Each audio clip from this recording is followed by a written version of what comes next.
Welcome to The Criminologist, the podcast dedicated to educating and entertaining our listeners. We bring you subject matter experts from around the world and share the latest and greatest evidence-based practices and interventions to help individuals desist from a life of crime and delinquency. Now please, welcome the host of The Criminologist, Joseph Arvidsson. Hello, and welcome to episode 187 of The Criminologist Podcast. Happy to have you all with us today. Today, we are honored once again to have Dr. Jerrod Brown join us, not just as a guest, but as a beacon of understanding in the murky waters of criminal psychology.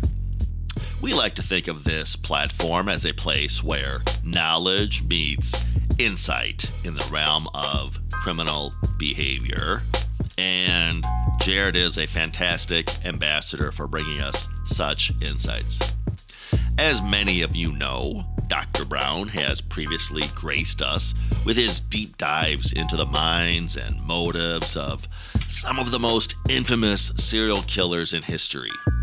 His contributions have been nothing short of enlightening, paving the way for a more informed approach to criminal justice and human services.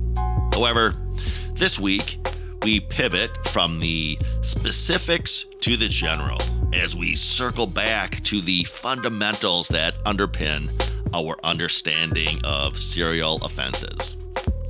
We're setting aside the profiles and instead focusing on the terminology, the typologies, and the statistics that are crucial for anyone in the field to grasp.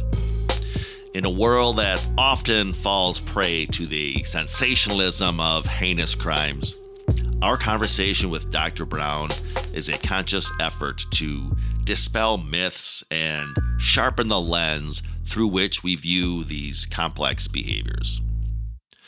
For our dedicated practitioners out there in probation and parole, this episode is crafted with you in mind.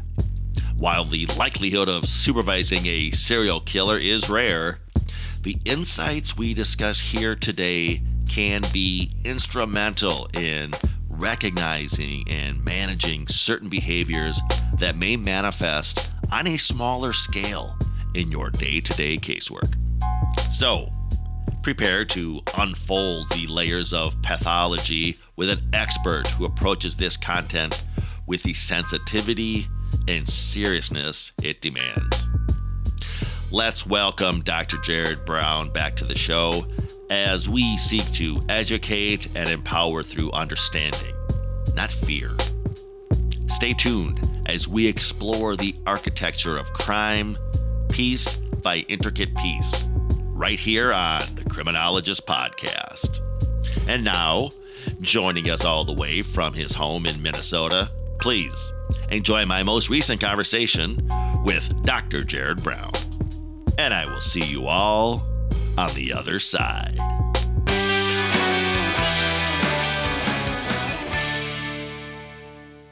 Welcome back to the Criminologist Podcast, Jerrod. Happy as always to have you back. This week, we are taking a bit of a left turn from our normal series on profiling infamous serial killers and taking a step back, and you're going to sort of give us serial killer 101. How accurate of a description is that of today's topic? Yeah, in hindsight, if I would go back in time, I probably would have did this one first myself, and then this is a good foundation to just know the terms, the typologies, the statistics. What does the literature say about the environmental, the family, and even the biological factors that may play a role in the development of a serial killer in some cases? So as we dig into this, hopefully all of you walk away having a little more knowledge about serial killers. And my goal is not to sensationalize this, but really focus on the research. When we think about serial killers, what comes to mind? we look at all these things. There's all kinds of movies and books and blog sites, all kinds of things. So on the surface, if you haven't ever studied serial killers, you would think they're pretty common. They're not that common, thank goodness. So they really are relatively a very rare event. There's multiple typologies, multiple serial killers that we have profiled so far do have some commonalities, but they're all over the map. We've profiled a juvenile. We have profiled a serial killer who co-offended with his wife. We profiled Albert Fish, H.H. Holmes. Lots of different aspects to these cases. Now, again, there's some commonalities here, no doubt about it. The victim offender profiles of serial killers can definitely differ. Some serial killers target kids, some target prostitutes, some target males. When we profiled the Night Stalker, what we learned from that case, which was a very unusual case, he targeted anybody. It didn't matter, old, young, male, female. But a lot of serial killers that we profiled, they seem to have a certain kind of victim they target. So it can differ. Take that into account. The crime scene characteristics of serial killers can differ. We're going to talk a little bit about that. I'll just plant the seeds today about criminal profiling, but I'll save that in just a little bit. Occasionally, there will be a juvenile serial killer. Not a lot, but I would encourage you to check out the podcast we did on the juvenile serial killer from the 1800s we profiled. Occasionally, too, there's female serial killers, but the bulk of them are going to be male. But you have some documented histories where there are female serial killers. When a serial homicide event occurs and when it is truly detected that there's a serial killer on the loose, obviously that generates great media attention, speculation. We can see what happened recently in the case. I can't remember if it was New York or somewhere out on the East Coast. You may remember, Joe. The definitions for serial killers are really all over the map. I'm going to talk a little bit about the cooling off period. We'll talk about the signatures of some of these individuals. But before I kick it back to you with questions, I'm going to ask you a question, Joe. Who is the first serial killer in American history that is documented? I should know this, too. I'm assuming it's nobody we profiled. The first documented serial killer in the United States, did you say, Jerrod? Yeah, I get a lot of time. If you look at the literature on this particular individual, they talk about it as being the earliest documentation of an adult male serial killer. And a lot of people think it's H.H. Holmes. That's what I was going to guess, H.H. Holmes. I mean, if you look, we profiled H.H. Holmes together, and you look at the literature and the books written on him, a lot of the articles talk about him being like the first serial killer in American history. The first serial killer that's documented, according to the literature that I have, is someone by the name of Edward Roloff, and he was called the Educated Murderer, and this was in 1846.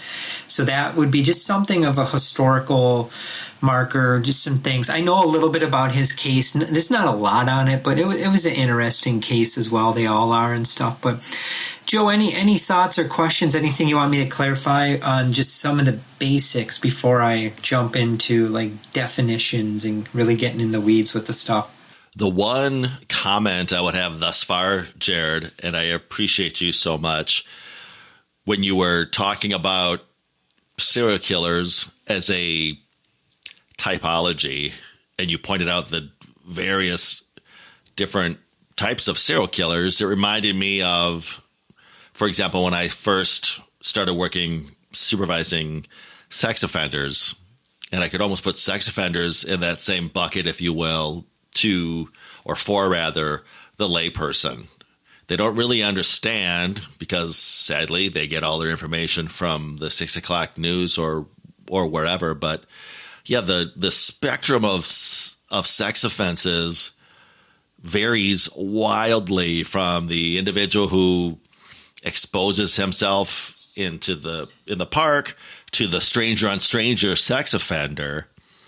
And again, the public wouldn't really realize that, just as, because unfortunately we learn about serial killers from what Hollywood tells us, they really don't have an understanding of the depth and the variation, as you just outlined, from even within that offense type, the different typologies around serial killers.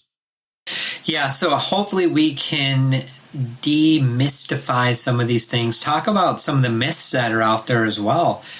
So when you think of the definition, there's a lot of authors over the years, multiple decades, that have had a variety of definitions and criteria. But if you look at some of the most up-to-date kind of criteria pertaining to what constitutes a serial killer, it points to the fact it's got to be 3 or more people that's spanning over a period of at least 30 days or more.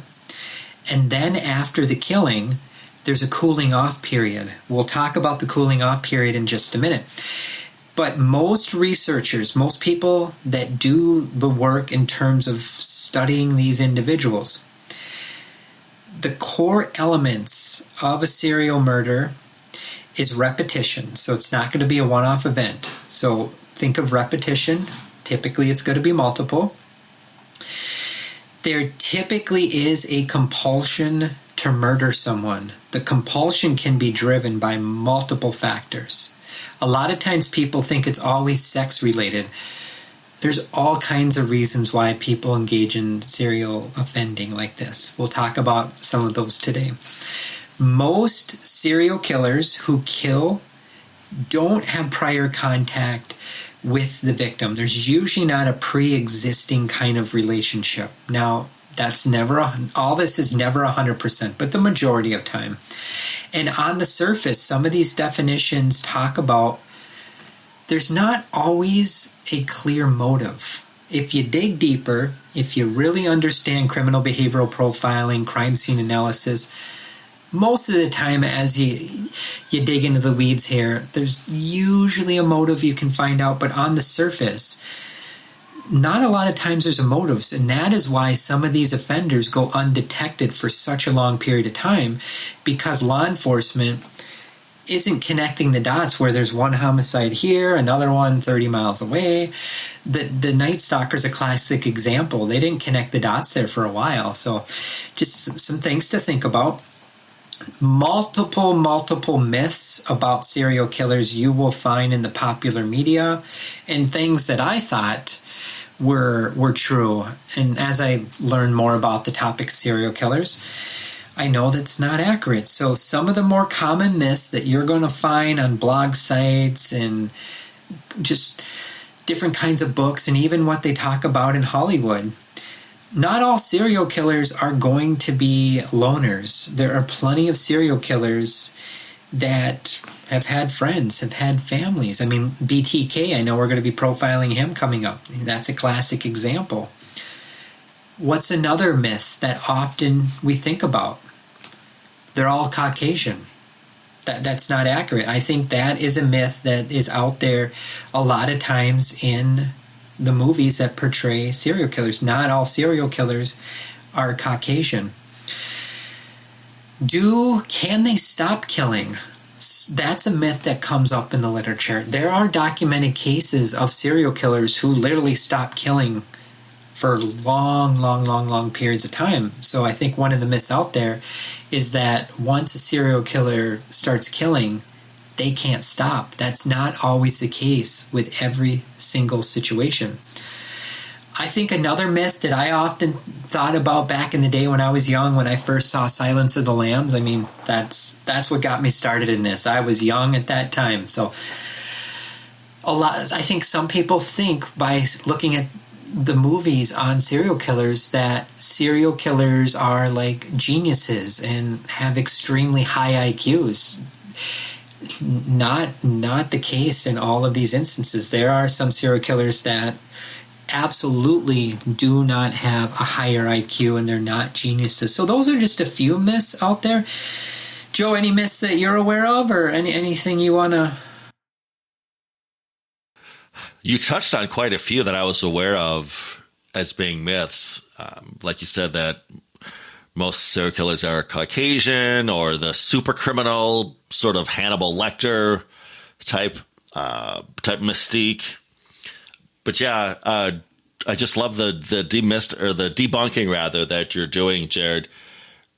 Long-time listeners of the show will know that the first handful of episodes, the opening that you hear was a little bit longer, and then I shortened it down. But I used to talk in the opening about how one of the aims of this podcast is to debunk and demystify and address the fact that most individuals know what they know about the criminal justice system, corrections, probation, parole, through what they watch on television or in the movies. And it sadly ends up driving policy sometimes. So, long way of saying, I just appreciate that you're addressing some of these myths so we can be better informed dealing with not just this population, which obviously most people never will. But as you've pointed out in this series we've done, Jerrod, there is value added just looking at those precursors, if you will, and maybe recognizing those things in the populations that folks do work with. So thank you for everything. Oh, you're welcome, my friend. If any of you listening to this are interested in studying serial killers, doing research, maybe it's a master's thesis, a doctoral dissertation. If you look at the factors involved in the scientific study of serial killers, there has been literature published pertaining to the biological factors, the sociological, psychological, genetics, environmental, mental health, parental factors, and the list goes on. So I point all that out is why I'm such a fan of neurocriminology. It really pulls all that together. We're thinking of the neuro, bio, psychosocial factors and even what's going on prenatally. That's an area that's not talked about a lot in the serial killer literature, is the prenatal stuff. A little bit there is, but very few. I think it's imperative, again, if you want to understand complex human behavior, it's not starting after the child's born. It's starting during conception. We have to understand what's going on there. So what are the factors that could contribute to someone becoming a serial killer? This is where it gets interesting, because even if a person has all of these factors that I'm going to share with you, the overwhelming majority of these people would never grow up to become a serial killer. So what is it about someone that has all these factors? What's a triggering event? And a lot of the profiles we've done, hopefully folks listen to that and we talk about a lot of that. But family history, obviously. Most serial killers that I have profiled on your program, really all of them, came from tough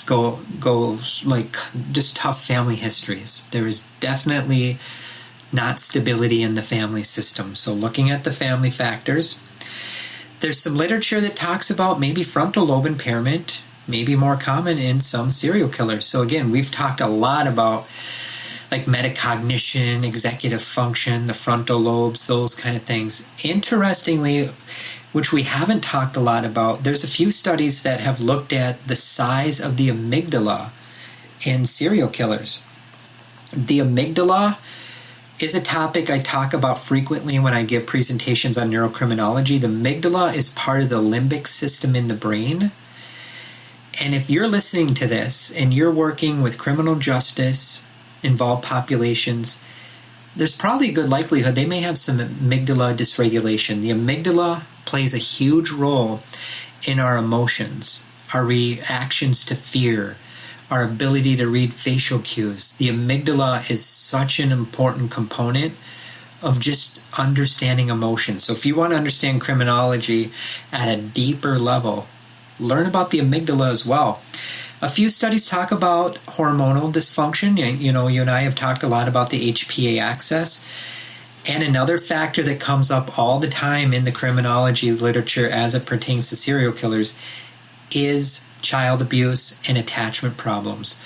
It is a factor, but again, the overwhelming majority of people that have had extensive child abuse or attachment problems never, ever, ever grow up and become a serial killer. What is it about the people who've had these extensive childhood trauma histories and then become serial killers? That's what we're trying to dig into. Let's think about what are the motives associated with serial killing.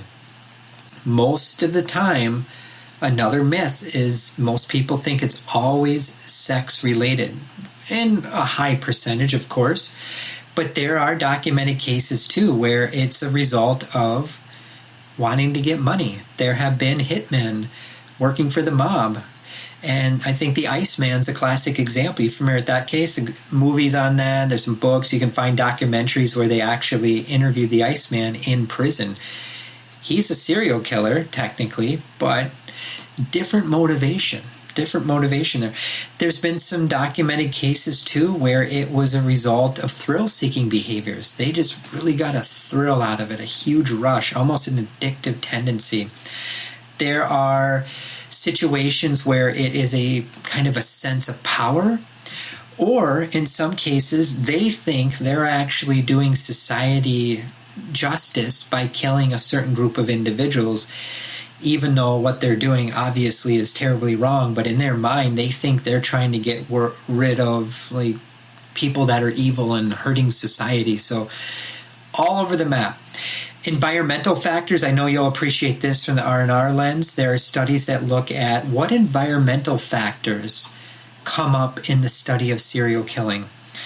And again, I want to mention, most of these people would never become serial killers, but there have been studies that look at people who were not raised by birth parents, where they were thrusted into like child welfare and adoption arenas, the loss of a parent, someone that dealt with a profound sense of abandonment and rejection and neglect and self-esteem issues. They talk a lot about that, and all of those really would fall under the umbrella of probably adverse childhood experiences. Other things you want to talk about, if we put on our developmental hat now, so if we go back to childhood, let's say after birth, if you look at some of the developmental theories about serial killing, it talks about early childhood trauma exposure, attachment disruption, and even the early emergence of psychopathic traits is talked about in some of the developmental models as it pertains to serial killing.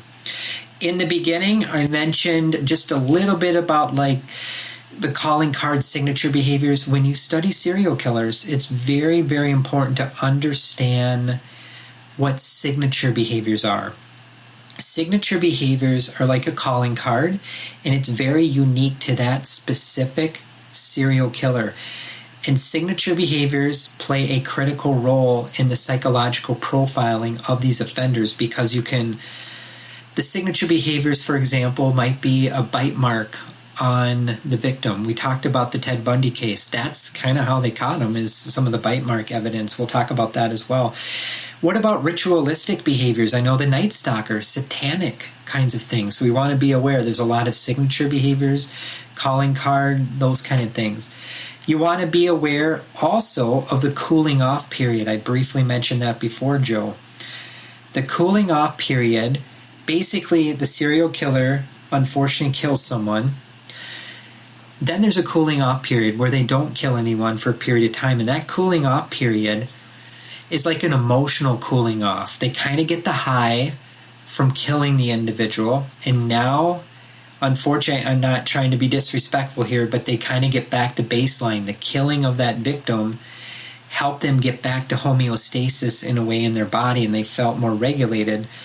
And then over time, that compulsion or urge to kill again grows and grows and grows. And the cooling off period can be days between the killings, weeks, months, and there are documented cases where the cooling off period lasted multiple years as well. So that is just a brief overview. Before I get into some more of the typologies, I will stop there, Joe, and kick it back to you, my friend. Thanks, Jerrod. I wanted to ask a quick question, something you touched on earlier when you talked about frontal lobe impairment, and reminded me of almost sort of a morbid joke amongst practitioners when we think of sort of those usual suspects of what makes a serial killer. And it's those things like, oh yeah, tortured cats as a child and head injury.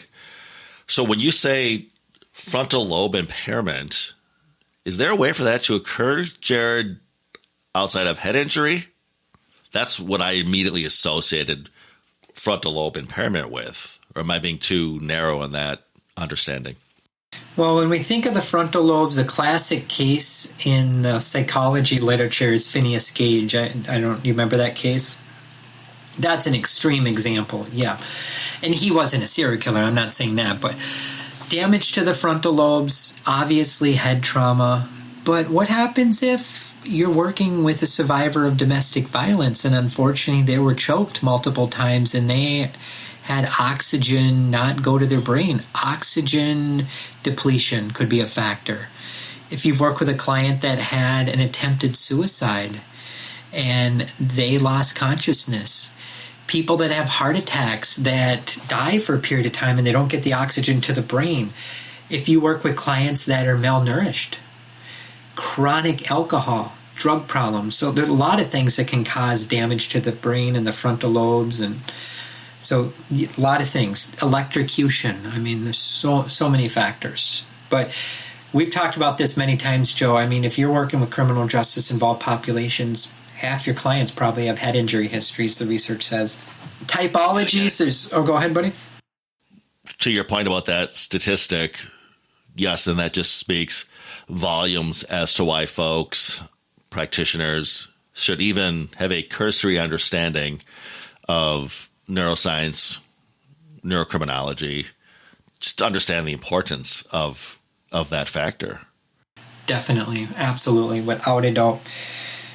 Thinking of serial killer typologies, there's a lot of typologies out there. Some of these are older. There's one typology from the 80s by an author of Diaz, and he talked about 5 different categories. One of the categories was a psychopathic sexual sadist, and he indicated Ted Bundy would be a good example of that. He also indicated another typology would be a crime spree killer, and this person or persons are really motivated by financial gain and excitement. Good example, Bonnie and Clyde case, he indicated. That's an example of that. There are organized crime types of serial killers like hitmen, gang members. There's another typology, this is interesting, that maybe we should talk about it some other time. But serial killers who are nurses or doctors who intentionally kill their patients with too many medications, those kind of things. That's another typology you need to be aware of. And then the Son of Sam case, David Berkowitz, was another typology he talked about where it was kind of more of a psychotic-based kind of serial killer. So a lot of different subtypes out there. There's other subtypes. There's a typology that was developed, I believe, back in the mid-90s by authors by the name of Fox and Levin. They talk about the power killer. These are individuals that engage in more sadistic kinds of torture. There's a revenge killer. There's a loyalty killer. There's a profit killer. And there's a terror killer. When you look at all of these typologies, and I don't have time to go into all of them, there's multiple authors, different names, but if you look closely at their definitions and they break it down a lot, there's a lot of overlap even though they use different names. I'm sure a lot of you, if you've studied serial killers and you're familiar with like the Behavioral Analysis Unit, FBI, you're probably familiar with disorganized and organized serial killers. Ted Bundy, we talked about in the profile we did on him, he started out as an organized serial killer. Very planned, methodical. Over time, He became more erratic, more impulsive, used substances. He moved from a organized to a disorganized offender. So different classifications, they're all over the map. If, again, we look at some of the foundational factors that are common in the lives of many serial killers, and this is all research-based, it talks about abuse, trauma, histories of abandonment, head injuries, and even low arousal levels are talked about in this literature. You ask yourself, well, what does that mean, low arousal levels? How does that relate? When I do talks on neurocriminology, I often talk about psychophysiological deficits, and in the neurocriminology literature, it talks about if you work with clients that have a very low arousal level, they may be less likely to get afraid from doing bad things, and they may not respond to punishment. They have a low heart rate variability and poor skin conductive levels. What do you do about that? Maybe it's working with a biofeedback specialist, a neurofeedback specialist. Very fascinating. It's a specialized field of study. If you want to learn more about that, just Google psychophysiology. Very fascinating field of study. Joe, I'm going to stop there for a second too. A lot more I can share. I don't know how we're doing on time. But No, we're doing great. Carry on. This is so informative. And as you noted, we could have arguably dropped this one as the premiere episode of our series on infamous serial killers. But this is so informative, Jerrod. Please carry on. And then, as you said, you sort of teased it. We are going to eventually get to the episode around profiling being an art and a science, but I'll leave that as a teaser. You bet. Absolutely. Well, just to give a little more context, you can find some articles that talk about what are some of the more common psychiatric issues found in some serial killers. Talks about psychopathy, antisocial personality disorder, sexual sadism, and a number of other sexual paraphilias. I want to go back to the topic of attachment just for a minute, because when we're talking about attachment disruption in this population, that was caused by tons and tons of trauma. If someone was born and they were in a very solid, stable, loving home, likely they formed a very solid attachment base. If someone was born into a home, neglect, chaos, abuse, whatever it is, that starts cracking the foundation of attachment.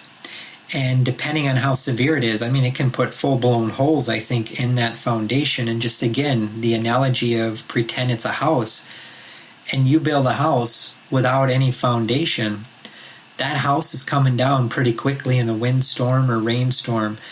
The same can be applied to humans. If they have a very fractured attachment pattern, when things get tough, they crumble sometimes, are more likely to turn to drugs as they get older, more depression, more relationship issues. If you are working in the criminal justice system, take an hour or two, Google attachment dysfunction and criminal behavior. You'll be very, very fascinated with what you come across. When we talk about some serial killers, this isn't the same for all of them, but a lot of the ones we profiled had really unusual and concerning relationships with their mom growing up. I'll give you a couple examples. Gary Ridgway, I hope that's one serial killer we can profile in the future. But Gary Ridgway's mother, they had a very problematic relationship. Ed Gein, Ed Kemper had some unusual interactions with mom. Some were very harsh, some were just very enmeshed, and some engaged in very inappropriate behavior with their child. I know, Joe, you do a lot of work in the area of trauma, and I want to introduce all of your audience to a certain model that a good friend of mine actually developed. He's one of the leading experts in the world in serial killers, Dr. Eric Hickey. I would highly recommend checking out his work. He actually developed a model called the trauma control model in 1997. He's done a lot of books on this. We've done trainings together. He does a lot of great work. The trauma control model really he looked at all the predisposed factors that happen kind of after birth. So like trauma, low self-esteem, problematic fantasy development, high levels of inadequacy, self-doubt. And if this individual had all of that because of all kinds of different terrible things that happened to them, as they got older, were there triggering events? What kind of destabilizing events were occurring in this person's life early on in life? Unstable home environment, he talked about. The death of a parent, parents going through a divorce, extreme forms of punishment and discipline against the child by the parent, a parent sexually abusing the child. So the trauma control model would be definitely something I would recommend just taking a look at. Very, very important. Joe, you talked about briefly, you didn't say this, but you kind of talked about a little bit of the McDonald triad. I don't know if you're familiar with the McDonald triad. The McDonald triad was first coined in 1963 by John McDonald, and it has also been referred to as the homicidal triad in the literature. So what is the McDonald triad? It's a set of childhood behavioral characteristics, including fire setting, animal abuse, and bedwetting. Another myth that I always thought growing up when I watched Silence the Lambs, all these other things, if you have a child who's setting fires, wetting their bed, and hurting animals, they're going to grow up to be a serial killer. Absolutely not. What happens at the bedwetting is a result of a medical issue. Fire setting could be the result of just curiosity and lack of supervision. Animal abuse, that's a different ballgame. In fire setting, I would say if you were working with a client or parents or even youth who are engaging in fire setting, animal abuse, and bedwetting, don't think they're going to grow up and be a serial killer, but that should alert you that there's probably something going on in that person's life where they could probably use some support and mental health services. Bedwetting by itself, probably not, but if you got fire setting and animal abuse for sure. What's going on in there? There's something going on in that family system, so you want to be aware of that. So the McDonald triad. The question probably will come up then, what about animal abuse? How's that factor into this? Well, we profiled some cases where there have been histories of animal abuse among the serial killers that we have profiled. And if any of you have worked on animal abuse cases, again, most of those individuals are not serial killers. The motivations for animal abuse are really all over the map. It could be power and control issues, retaliation. They're getting back at some human and they're taking out their anger on the animal. It could be a sadistic fantasy where they get pleasure from that too. Absolutely. It could be they're just trying to impress other people, thinking that if they abuse the animal, that's going to help them get friends, even though that's completely out of logic, but to them, that might be the case. So animal abuse is definitely something you'd want to be aware of. Another topic too, Joe, you'd want to be aware of when studying serial killers or even high-risk offenders is the dark tetrad. That's a cluster of 4 dark personality traits that are talked about in the literature. You have narcissism, psychopathy, Machiavellian, which is basically someone that's more sly and cunning, and sadism. Again, if someone has these going on, most of the time they're not going to be serial killers, but serial killers have elevated levels of a lot of these things as well. Joe, I'm going to park the brakes again. I know I'm covering a lot of things in a short time and see if there's anything else you want me to go a little bit deeper in the weeds on. I just want to thank you for reminding me of the great work of Dr. Eric Hickey. You're right, who's amazing. And I will be one of those folks looking up the trauma control model. That sounded fascinating, Jerrod. Is that akin almost to, let's say, for example, ACEs, where he examined those common denominators, correlates, precursors? Yeah, I don't know if he actually used the term adverse child experiences, but absolutely child abuse, neglect, just sexual abuse in childhood. So yeah, that definitely trauma control model. Highly recommend checking that out for sure. Definitely. I'd like to open the can of worms today. I just don't think we should with time. Sometimes it'll come up.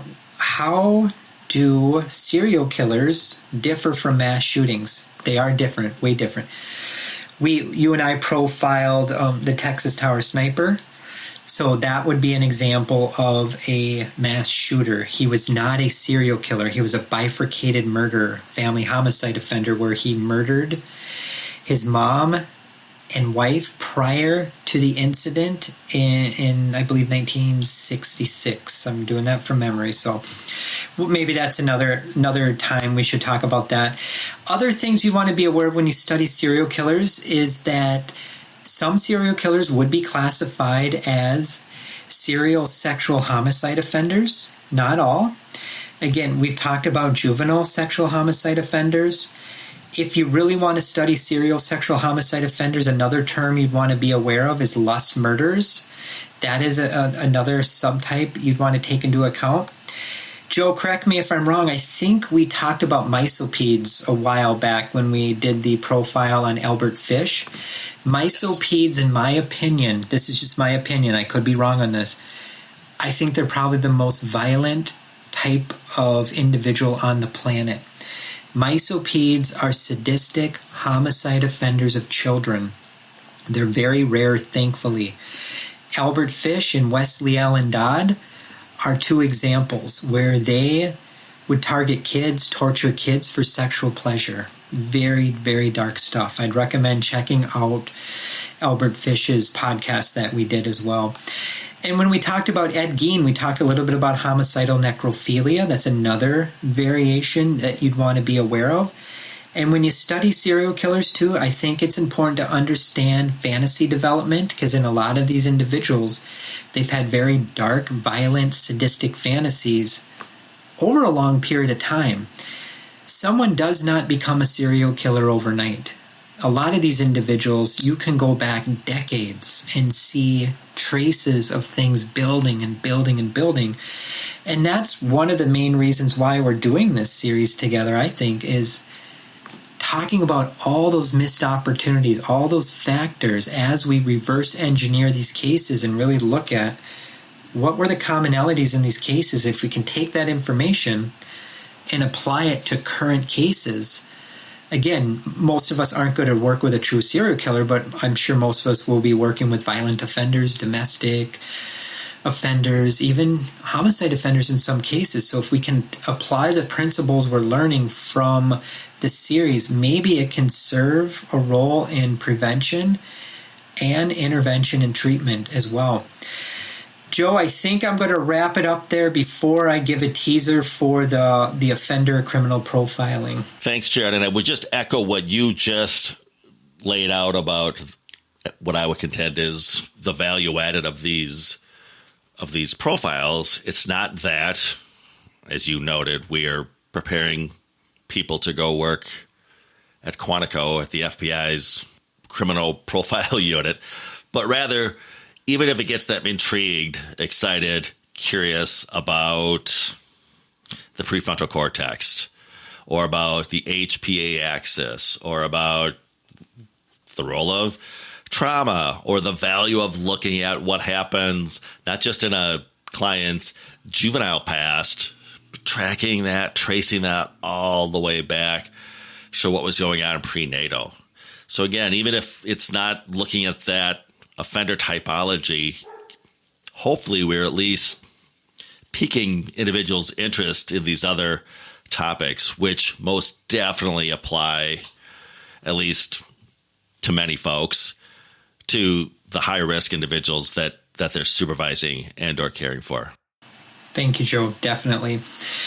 So Joe and I have talked, we thought giving the foundation to all of you for this, but then a follow-up would be kind of giving a foundation to the overall field of criminal behavioral profiling, and that's what we're probably hoping to do for our next segment.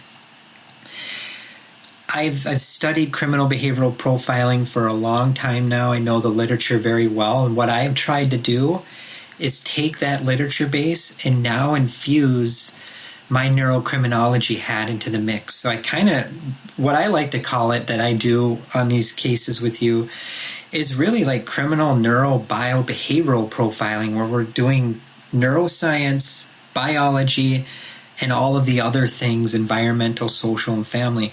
But if you are not familiar with like criminal behavioral profiling, think of it as like an investigative aid, investigative tool. It can offer attorneys, witnesses, it can offer the courts, it can offer law enforcement valuable psychological data about a certain offender type. There's a lot of data used by criminal profilers. They look at the lifestyle histories of offenders, their marital status, educational achievement, all kinds of things. And if it's a crime scene profiler, they may go in and look at the crime scene. Are there any indications that this was a sadistic offender? Are they looking for possible torture, bite marks, burn marks on the victim? With mysopedes, they have a tendency to overkill the victim. So after the child is dead, they may remove body parts or insert things into the child's anus or their mouth after death. It's tragic, it's terrible, but a crime scene profiler would pay very close attention to those kind of things because it could offer valuable data to help the investigators maybe track down the individual. Crime scene profiling, criminal behavioral profiling, they do a lot of work in the area of like post-homicidal behavior, so they'll take a very good look at where the body was disposed, how it was disposed, was there any crime scene staging, were there any objects removed from the victim as a potential souvenir? So they pay attention to dismemberment as well. So these are all things that we'll dig much deeper in the weed with during that criminal behavioral profiling episode. There's a lot of controversy with that. There's a lot of other terms out there. And if you look at this literature, it really talks about it being an art and a science. It's not an exact science, because there's been plenty of profiles over the last several decades by professionals who do this work, and they've gotten it way wrong as well. And there's been times, too, they get it spot on right. Before I let you go, Jerrod, we've been mentioning neurocriminology, and I should note when I was speaking recently in Australia, I mentioned your program on how to become a neurocriminology-informed professional. Why don't you give a quick shout-out promo to that program, and I'll, of course, leave relevant links in the episode description, but as noted, there's a great desire for folks to learn more about that. Yeah, you bet. So we at APHIS, and if you're familiar with APHIS, the American Institute for the Advancement of Forensic Studies, my good friends Janina and Darian and I are the three main folks part of that, and we're offering a online kind of pre-recorded series involving 14 different training modules I'm doing. Each one is 3 hours, taking a different angle into the world of neurocriminology. And if folks go through all 14 modules, there's a quiz at each one and a comprehensive test at the end, and they pass all that, then they'll be given a certification as a neurocriminology-informed professional. And we're taking a deep dive into a lot of these topics we talked about today, and trauma and attachment and the brain and hormones and nutrition and even the gut. I have a module on the gut-brain health axis and why we need to understand that when studying criminality as well.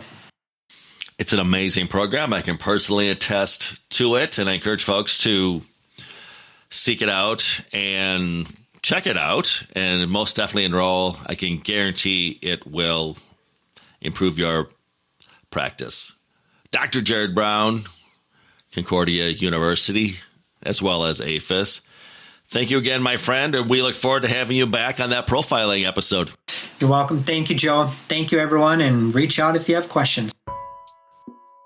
As we draw the curtains on today's enlightening session with Dr. Jerrod Brown, we reflect on the myriad of topics that we've journeyed through, each shedding a different light on the dark corridors of serial offenses.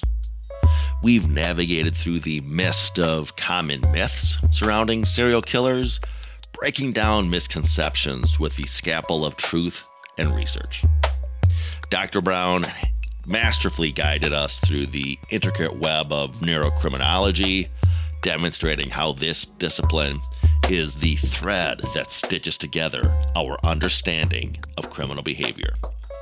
We delved into the psyche of serial offenders, discussing how signature behaviors serve not only as their grim calling card, but also as a vital tool in psychological profiling, allowing us to anticipate and potentially intercept future crimes. One of the most compelling discussions revolved around the trauma control model, an approach that offers profound insights into the making of a serial offender through the lens of their past traumas. Furthermore, we've examined the concept of attachment disruption, understanding it as a consequence of an excessive amount of trauma, which in turn shapes the individual's ability to form healthy relationships. Our dialogue today was not meant to sensationalize, but to inform and provide practical knowledge that can empower our human service professionals in their vital work. It's through these discussions that we hope to contribute to a more informed and effective approach in criminal justice and human services, perhaps preventing the escalation of lesser offenses to more serious ones. As we sign off, carry with us the weight of these topics, but also the hope that comes from deeper understanding. We thank Dr. Jerrod Brown for his expertise and for sharing his invaluable insights with us. Until next time, keep pursuing knowledge and let that knowledge guide you toward making our community safer, one informed decision at a time. Thank you, my friends, for tuning into the Criminologist Podcast. Join us again as we continue to delve into the minds behind the crimes and forge a path to a more enlightened approach to criminal behavior. Stay safe, stay informed. We will be back next week with a fresh episode. In the meantime, you may reach out to the show or contact us through our website, theparagongroup.llc.com, for training or presentations as to core correctional skills, desistance from crime, or of course, our innovative TIDES model, our trauma-informed desistance approach. If you have questions or comments as to this podcast, feel free to contact the show via our email at thecriminologistpodcast@gmail.com. That's thecriminologistpodcast@gmail.com. Remember to follow us through our Facebook and Instagram pages at The Criminologist Podcast. New fun images are being added all the time to those feeds. You don't want to miss out. The Criminologist Podcast is also on X, formerly known as Twitter. Give us a follow at Crim Media Group. That's CRIM Media Group. You may also connect with me, Joseph Arvidsson, on LinkedIn, and follow both the Criminologist Podcast and the Paragon Group on our LinkedIn pages. Hey, lastly, if you've not already done so, check out and subscribe to our YouTube channel, The Criminologist, for additional content as to the themes of this podcast. And if you believe in what we're doing on the show, if you're part of the movement, please spread the word. Tell a friend or a coworker or a colleague about us. Ask them to subscribe to the podcast. And of course, do so yourself if you've not already done so. And always remember, folks, there's no them, there's only us. I think some people think by looking at the movies on serial killers that serial killers are like geniuses and have extremely high IQs. Not the case in all of these instances. There are some serial killers that absolutely do not have a higher IQ and they're not geniuses. So those are just a few myths out there. The Criminologist Podcast is a production of the Paragon Group, LLC. For speaking engagements, interviews, program design, or training opportunities, please visit us at theparagongroup.llc.com. If you enjoyed the show, you can find more content and videos on our YouTube channel, The Criminologist. Don't forget to like and subscribe. Both the Criminologist Podcast and the Criminologist channel are brought to you by the Criminologist Media Group. Be sure to give us a 5-star review, and thanks for listening.